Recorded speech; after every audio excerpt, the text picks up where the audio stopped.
সুকান্ত মজুমদার আজকে গেলেন ঘরছাড়াদের নিয়ে রাজভবনে, রাজ্যপালের সঙ্গে কথা বললেন ঘরছাড়াদের নিয়ে।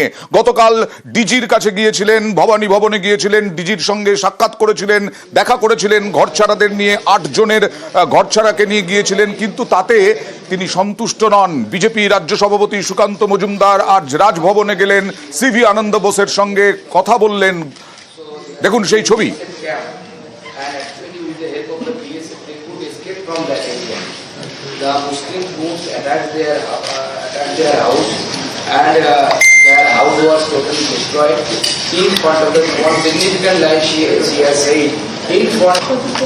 আর ইতিমধ্যেই জানা যাচ্ছে যে সিভি আনন্দ বোস তিনি আগামীকাল যাওয়ার। পুলিশের গোয়েন্দা বিভাগ তারা কি করছিল? ওয়েব সিরিজ বানাচ্ছিল না করছিল কি, নাকি ফ্যাক্ট চেক করছিল? পশ্চিমবঙ্গ পুলিশের এখন কাজ হচ্ছে ফ্যাক্ট চেক করা। আপনি কিছু ছবি দিলেন, তার মেসেজ না বুঝে একটা ছবি দিয়েছে, না এটা অন্য রাজ্যের ছবি, অমুক রাজ্য। এই এদের কাজ, অন্য কোনো কাজ নেই।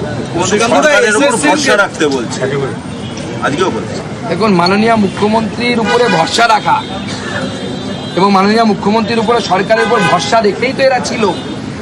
কি হলো?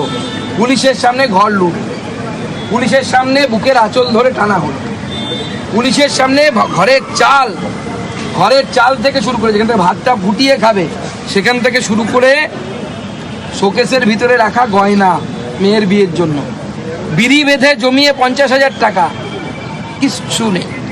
আপনার উপর ভরসা করেছিল তো এরা। কার উপর ভরসা করেছিল? আপনার উপর ভরসা করেছিল।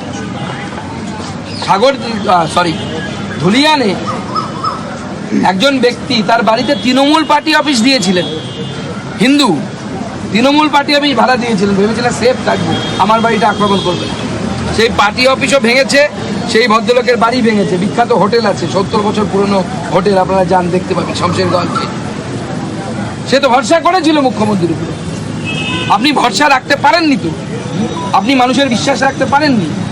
বলুন এই মানুষগুলো এবার কি করবে? কতবার ভরসা রাখবে আর কতবার ঠকবে আপনার উপর ভরসা রেখে? হাওড়ার মানুষ ঠকেছে, সন্দেশখালীর মহিলারা ঠকেছে, এখানকার মহিলারা ঠকবে। সুপ্রিম কোর্টে আপাতত স্বস্তি, চাকরিহারা ওগুলো পরে হবে। চলো।